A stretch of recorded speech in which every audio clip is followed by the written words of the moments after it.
Subscribe करिए राजनीति उत्तर प्रदेश को और दबाइए इस बेल आइकन को ताकि आप पाए यूपी की न्यूज अपने मोबाइल पर सबसे पहले। नमस्कार, आपका स्वागत है राजनीति उत्तर प्रदेश के एक और फ्रेश वीडियो में। तो चलिए शुरू करते हैं आज के फटाफट खबरों को। मौसम विभाग ने प्रदेश में मौसम बदलने को लेकर ताजा अनुमान जारी किया है। इसके मुताबिक ब्रज क्षेत्र और बुंदेलखंड के जिलों में तेजी से मौसम बदल जाएगा। ब्रज क्षेत्र में आगरा को छोड़कर कासगंज, एटा, मैनपुरी और फिरोजाबाद में मौसम का मिजाज बदलेगा। इन जिलों में 50 किलोमीटर प्रति घंटे की रफ्तार से आंधी चल सकती है। साथ ही इन जिलों में कई स्थानों पर बारिश का भी अनुमान जारी किया गया है। बुंदेलखंड के जिन जिलों में आंधी बारिश का अनुमान जारी किया गया है उनमें झांसी, महोबा, हमीरपुर, ललितपुर और बांदा शामिल है। इन सभी जिलों में तेज हवा के साथ रात तक बारिश की संभावना जताई गई है। इसके अलावा रायबरेली और फतेहपुर में भी मौसम के मिजाज में बदलाव आने की संभावना जताई गई है। रिपोर्ट्स के मुताबिक 13, 14 और 15 जून को प्रदेश के कई स्थानों पर आंधी बारिश का सिलसिला रुक रुक कर जारी रहेगा। 16 जून को पश्चिमी यूपी में इसका असर कम हो जाएगा, लेकिन यूपी में यह सिलसिला जारी रहेगा। 17 जून को भी ऐसे ही हालात रहेंगे, जहां पश्चिमी यूपी में आंधी बारिश का सिलसिला पूर्वी यूपी के मुकाबले थोड़ा कम रहेगा। प्रदेश में बीते 24 घंटे में 16,032 लोगों की जांच की गई। इसमें से 480 लोग पॉजिटिव पाए गए। 15,552 की रिपोर्ट निगेटिव आई है, यानी इनमें कोरोना वायरस नहीं पाया गया है। हर दिन करीब 15,000 से अधिक नमूनों की जांच हो रही है, तो ज्यादा पॉजिटिव केस भी सामने आ रहे हैं। अभी तक प्रदेश में कुल 12,088 लोग कोरोना संक्रमित पाए जा चुके हैं। यूपी की आबादी 23 करोड़ है। ऐसे में आबादी के हिसाब से अभी तक मात्र 0.0052% लोग ही कोरोना से संक्रमित हैं। कोरोना वायरस महामारी के बीच प्रदेश के बलरामपुर जिले से मानवता को शर्मसार करने वाला एक मामला सामने आया है। यहां 42 साल के एक शख्स की मौत के बाद उसके शव को पोस्टमार्टम हाउस ले जाने के लिए नगर पालिका की कचरा ढोने वाली गाड़ी का इस्तेमाल किया गया। जब पुलिस विभाग की इस करतूत का वीडियो सामने आया तो पुलिस महकमा लइपापोती में लग गया। हालांकि मामले की जानकारी मिलने पर दरोगा रविंद्र कुमार रमन, 2 आरक्षक शुभम पटेल और शैलेंद्र शर्मा के अलावा नगर पालिका के 4 कर्मचारियों को निलंबित कर दिया गया है। चीन की सीमा पर बढ़े तनाव के बीच सियाचिन में तैनात सोनभद्र जिले के एक सैनिक राधा रमन राय का वीडियो सामने आया है। जवान राधा रमन ने पुलिस अधीक्षक को पत्र भी लिखा है। जवान का आरोप है कि उसने चोरी की एक शिकायत दर्ज करवाई थी, लेकिन पुलिस उसके पिता व भाई को परेशान करने के लिए रात में छापे मारती है, साथ ही उनसे पैसे भी मांगती है। पुलिस अधीक्षक आशीष श्रीवास्तव ने बताया कि मामले की जांच सीओ पिपरी को सौंपी गई है। आगरा जिले में स्वास्थ्य विभाग की बड़ी लापरवाही सामने आई है। यहां एक 80 साल के बुजुर्ग की इलाज के दौरान मौत होने से उसका शव परिजनों को सौंप दिया गया। जब शव सौंपा गया तो बताया गया कि मृतक की रिपोर्ट कोरोना निगेटिव आई है, यानी मृतक में कोरोना नहीं है। बेफिक्र होकर परिवार ने अंतिम संस्कार किया, जिसमें सगे संबंधी भी शामिल हुए, लेकिन अब मृतक को कोरोना पॉजिटिव बताकर उन्हें क्वारंटाइन रहने की बात कही गई है। इसके साथ ही परिवार और अंतिम संस्कार में शामिल हुए लोग भयभीत हैं। कन्नौज में कुछ दबंगों ने शराब के नशे में एक युवक के परिवार के ऊपर उस समय पथराव कर दिया जब उसने उनकी अश्लील हरकत का विरोध किया। इस दौरान 2 महिलाएं गंभीर रूप से घायल हो गई। महिलाओं को तुरंत अस्पताल ले जाया गया, जहां एक महिला की मौत हो गई। पुलिस ने हमलावर पक्ष के 3 युवकों को हिरासत में लेकर पूछताछ शुरू कर दी है। कोरोना का कहर तेजी से फैलता जा रहा है। मिर्जापुर जिला प्रशासन एक तरफ जहां आम भक्तों के लिए माता विंध्यवासिनी का मंदिर खोलने की तैयारी में जुटा है, वहीं विंध्याचल कस्बे में एक तीर्थ पुरोहित के परिवार से जुड़ा व्यक्ति ही कोरोना संक्रमित पाया गया है। विंध्याचल मंदिर में कुछ दूरी पर कोरोना संक्रमित व्यक्ति का परिवार रहता है। जिला प्रशासन अब इलाके को हॉटस्पॉट घोषित कर लोगों की जांच करवाने में जुट गया है। इस इलाके के 400 घरों की थर्मल स्क्रीनिंग से जांच कराने के लिए 16 सदस्यीय 8 टीमों को लगाया गया है। मुख्यमंत्री योगी आदित्यनाथ ने प्रदेश में टेस्टिंग क्षमता 15,000 पहुंचने पर संतोष जताते हुए अब इसे 20,000 पहुंचाने को कहा है। विकास योजना पर तेजी से काम के साथ प्रवासी श्रमिक कामगारों को रोजगार देने के साथ प्रधानमंत्री विशेष आर्थिक पैकेज से गरीबों के लिए अफोर्डेबल हाउसिंग की योजना जल्द तैयार करने के निर्देश दिए हैं। टिड्डी दल का खतरा बढ़ने के आसार हैं। हाल ही में पाकिस्तान की सीमा लांघकर 9 से अधिक टिड्डी दल राजस्थान के अलग अलग जिलों में पहुंच गए हैं। करीब 12 किलोमीटर लंबे टिड्डी दल के 4-5 दिन बाद प्रदेश की सीमा पर दस्तक देने की आशंका है। इस बीच एक टिड्डी दल प्रयागराज, कौशाम्बी और चित्रकूट की सीमाओं पर मंडराते हुए मध्य प्रदेश में प्रवेश कर गया। पछुआ हवा की वजह से टिड्डियां आसपास के जिलों में मंडरा रही हैं। योगी सरकार ने संबंधित विभागों को किसान से समन्वय बनाकर खास सतर्कता बरतने के निर्देश दिए हैं। टिड्डियों के रायबरेली, फतेहपुर और कानपुर की ओर से लखनऊ और बाराबंकी में आने की भी आशंका के चलते विशेष सतर्कता है। अयोध्या के विवादित ढांचा विध्वंस मामले में आरोपित लल्लू सिंह और कमलेश त्रिपाठी ने प्रकरण की विशेष अदालत के समक्ष धारा 313 के तहत बयान दर्ज कराए। उन्होंने सभी आरोपों को निराधार और बेबुनियाद बताया।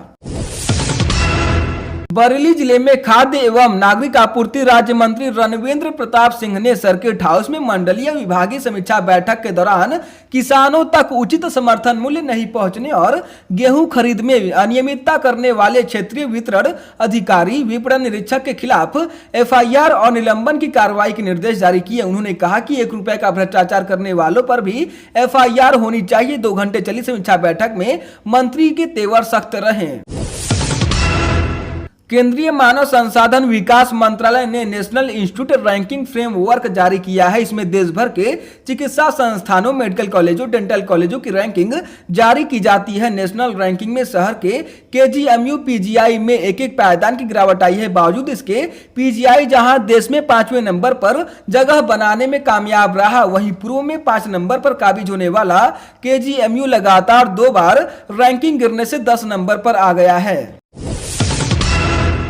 फर्जीवाड़ा कर एक ही शैक्षिक अभिलेखों के आधार पर कई जनपदों सहित अम्बेडकर नगर जनपद की आलापुर तहसील क्षेत्र की रामनगर बाजार में स्थित कस्तूरबा बालिका विद्यालय की शिक्षिका अनामिका शुक्ला की तलाश पुलिस ने पूरी कर ली है। एसआई लल्लन यादव के नेतृत्व में गई पुलिस टीम तथा कथित अनामिका शुक्ला के नाम पर नौकरी कर रही महिला के अभिलेखों में अंकित उसके आवासीय पते मैनपुरी जिले के जोगा गाँव तक पहुँच गई। बताया जाता है कि पुलिस टीम ने उक्त महिला को भी गिरफ्त में ले लिया है। हालांकि अधिकृत रूप से पुलिस कुछ कहने से इनकार कर रही है। अनामिका शुक्ला फर्जीवाड़े से पर्दा हटा दिया गया है और केंद्रीय एजेंसियां इसकी जांच कर रही हैं। वहीं दूसरी तरफ मिर्जापुर में भी एक अनामिका शुक्ला नाम की शिक्षिका है जिन्होंने बिना स्कूल गए ही वर्षों से वेतन लेने का कारनामा कर दिखाया है। इसमें किसकी मिली भगत है और कौन कौन दोषी है यह तो जांच के बाद ही पता चलेगा, लेकिन जिस तरह से इस फर्जीवाड़े को अंजाम दिया गया है वह गंभीर सवालों के घेरे में है।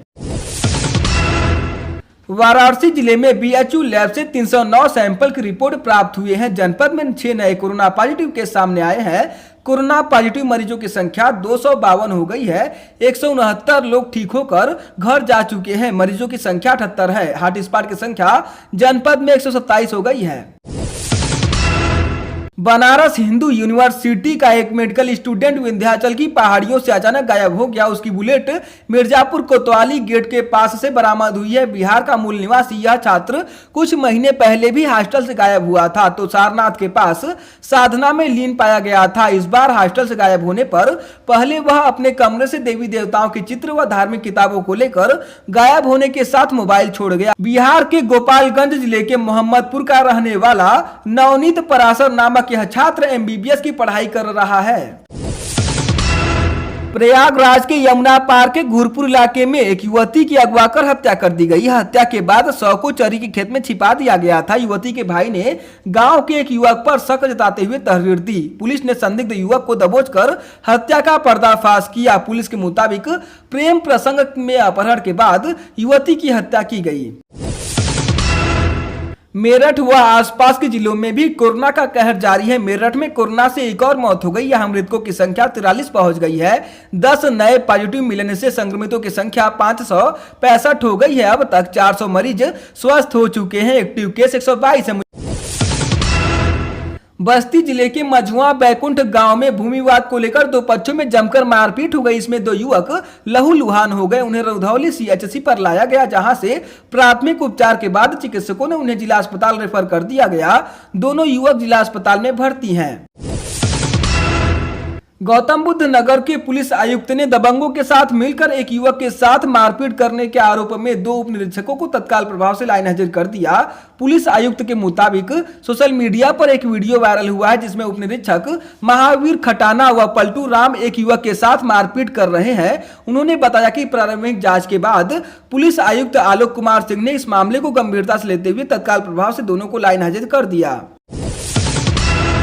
69,000 सहायक शिक्षकों की भर्ती में कथित घोटाले को लेकर कांग्रेस हमलावर है। उसने शिक्षक भर्ती घोटाले के साथ अनामिका शुक्ला प्रकरण की न्यायिक जांच की मांग की है। कांग्रेस पार्टी के वरिष्ठ नेता राजीव शुक्ला ने कहा कि जिस अनामिका शुक्ला के नाम पर फर्जी लोग नौकरी कर रहे हैं और सैलरी ले रहे हैं वह तो बेरोजगार है। ऐसे में प्रदेश सरकार को न सिर्फ उसकी यानी अनामिका शुक्ला को नौकरी की व्यवस्था करनी चाहिए बल्कि उसकी बदनामी के लिए उससे माफी भी मांगनी चाहिए। जबकि शुक्ला ने आगे कहा कि अनामिका शुक्ला के परिवार को भी सुरक्षा दी जानी चाहिए।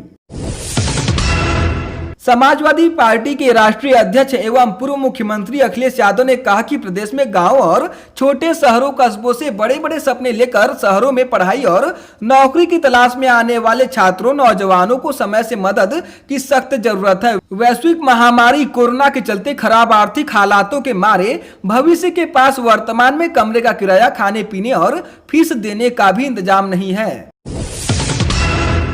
खाने का सामान बनाने के लिए लोग कई तरह के ईंधन का इस्तेमाल करते हैं, लेकिन क्या आपने सोचा है कि चप्पल, जूते और प्लास्टिक का कचरा जलाकर भी खाद्य सामग्री बनाई जा सकती है। प्रदेश के मुजफ्फरनगर जिले में एक ऐसा ही मामला सामने आया है। जिले के भोपा पुलिस थाने के तहत आने वाले भोकाहेरी गांव में गुड़ बनाने में प्लास्टिक के कचरे का इस्तेमाल करने के आरोप में पुलिस ने 3 लोगों को गिरफ्तार किया है।